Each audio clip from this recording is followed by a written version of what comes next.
Peace. This your host, Selah Shalom. And I'm out here enjoying the day, out here in Atlanta. You know what I'm saying?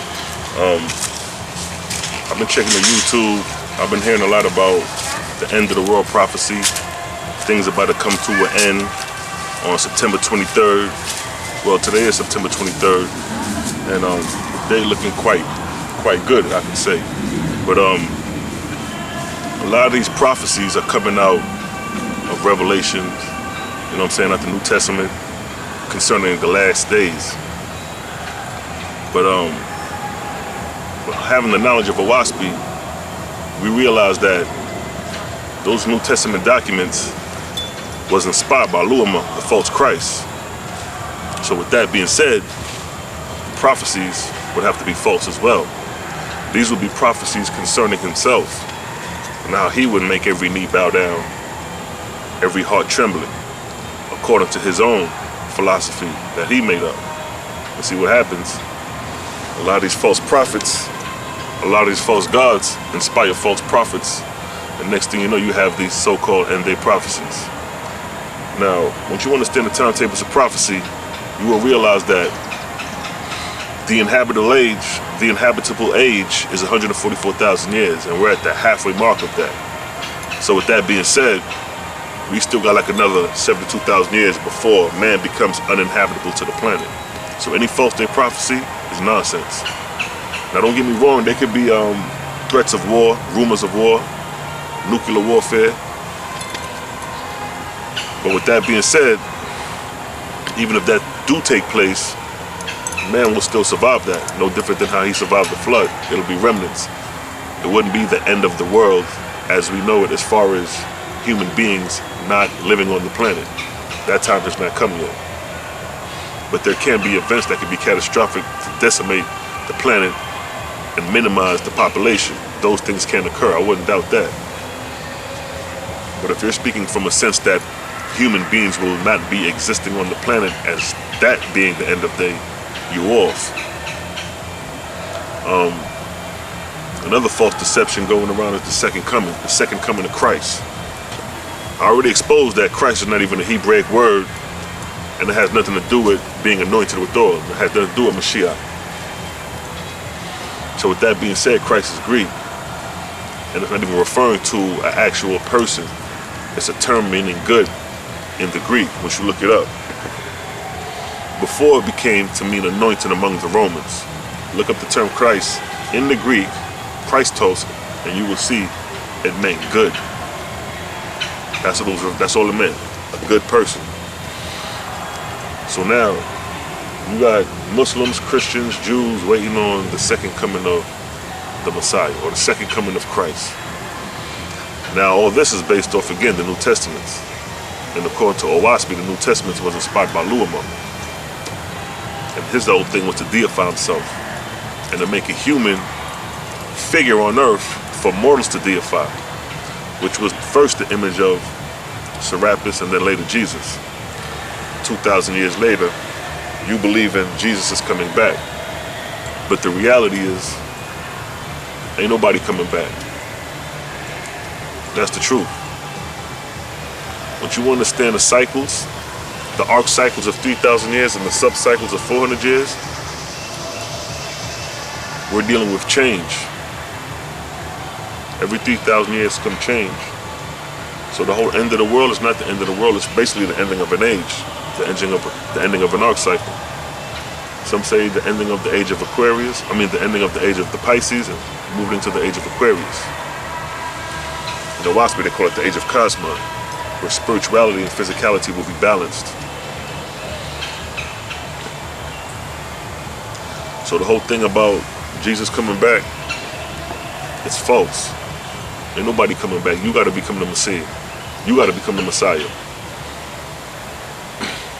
Even in the scriptures, he said, you will do greater things than I.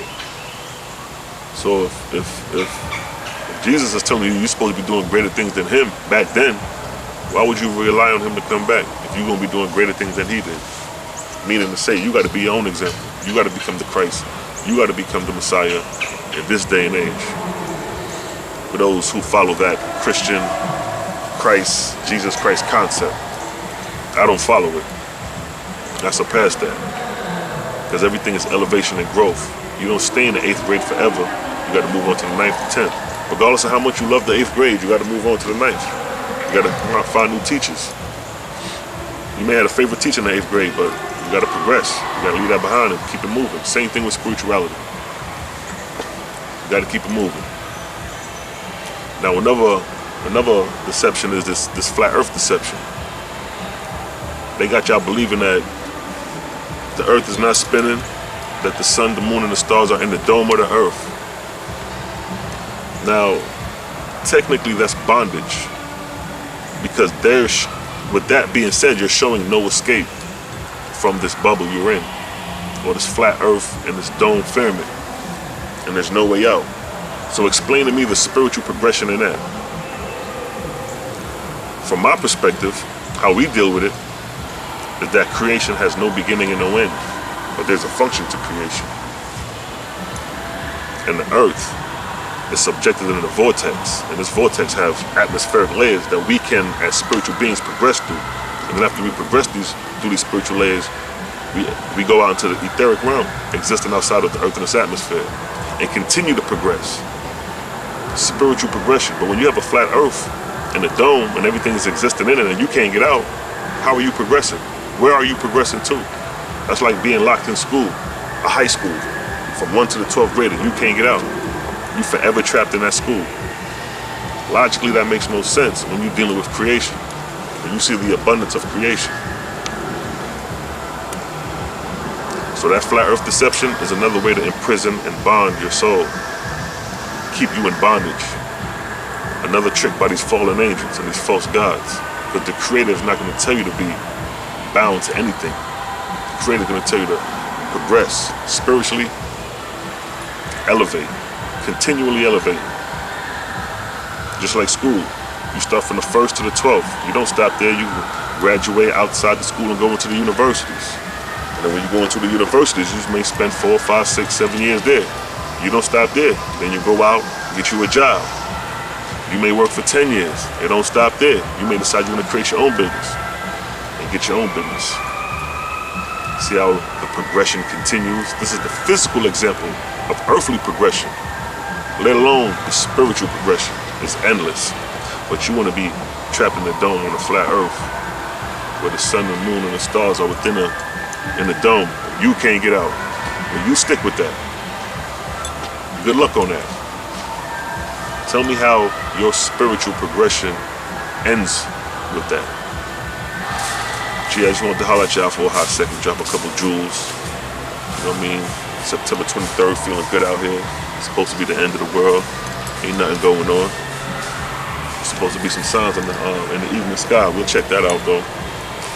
It's the first day of the new moon, 10th moon cycle we in. You know what I mean? So they talking about September 23rd, but the actual date is the 10th moon cycle, first night and day. That's where we at, right? That's the real calendar. That's the real time. So if they was in sync, according to their prophecy, and it was supposed to be the end of the world, the date would be the 10th moon cycle, first night and day would be the end of the world. See that? See, when you're not aligned, you don't know the actual real calendar of the Creator. You still following the Roman calendar. So when I hear prophecies based off the Roman calendar, I know you off. I know you off. Until you start learning that lunar cycle and that solar cycle and learn how to equate it, you will never know the true prophecies and the true timetables of when things supposed to occur, because you're not in sync. The lunar cycle and the solar cycle has always been the measure of time, the measure how to count night and the measure how to count day. Always. Anybody tell you different is a liar. Even in the Bible and in Genesis, even that's a false account by the Babylonians, and the Hebrews incorporated it. But even in that account, it tells you that the moon are there to count the 9 days and years. It says the moon are there to count the 9 days and years, months. It's telling you in Genesis. But then you ignore that and go to the Roman calendar and talk about Saturday the Sabbath. You off, B. And y'all better stop playing games, because the Creator know the heart of men and women. He know who got the truth. I ain't got to boast about it.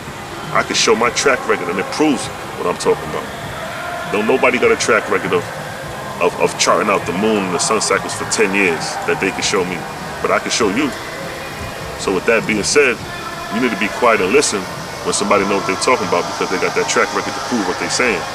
I'm not just talking out the ass.